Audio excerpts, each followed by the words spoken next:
No thinker has influenced the modern world more than Karl Marx. But what did he really think?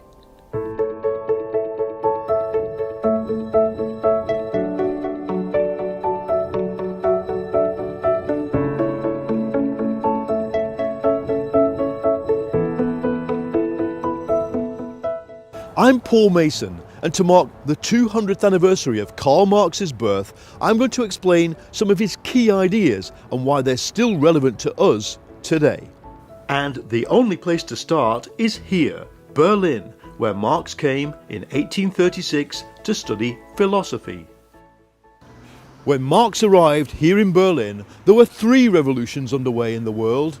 There was the Industrial Revolution, there was the struggle for democracy, which had just broken out again in France, and there was the Scientific Revolution. The job of a philosopher was to make sense of it all, and one philosopher in particular dominated people's thinking about social change. Meet Georg Hegel. Hegel said, "All human history is progress towards the goal of freedom. When we campaign for human rights, or make a scientific discovery, or fight a war, that's really the mind of God trying to think its way towards freedom," said Hegel. A world spirit forcing us to act, sometimes in ways we just don't understand.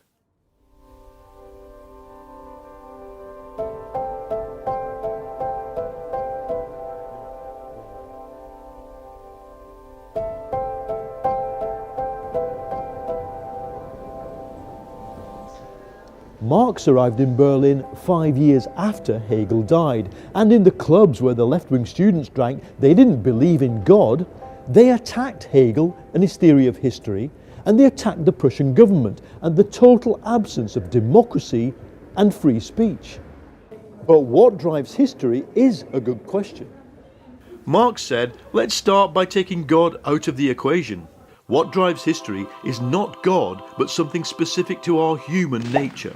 Our ability to work, and to work to a conscious plan, altering the world around us by imagining something better, communicating it through language and making it happen. That's the essence of our human nature.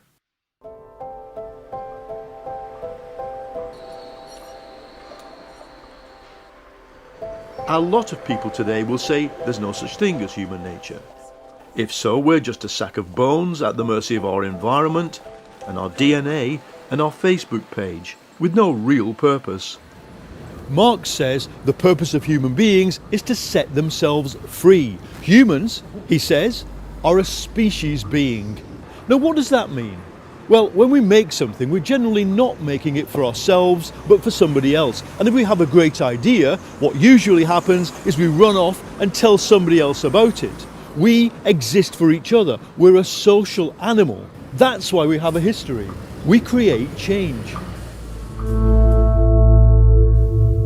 The streets of Berlin have seen a lot of history. In Marx's time, it came to barricades, and then they saw the rise of Nazism and the fall of the Berlin Wall.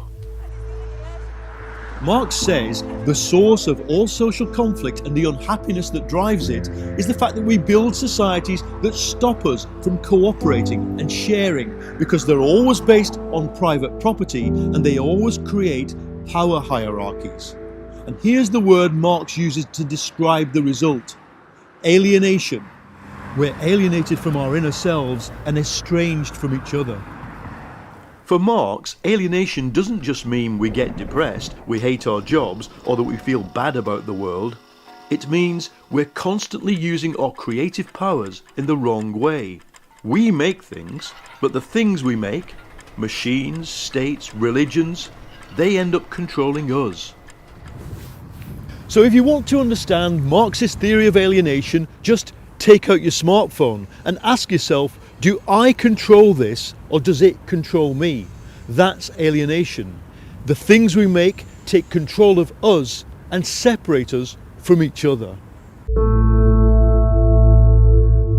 By the time he left Berlin, Karl Marx had started a revolution in ideas, but soon he would find out what a revolution looks like for real.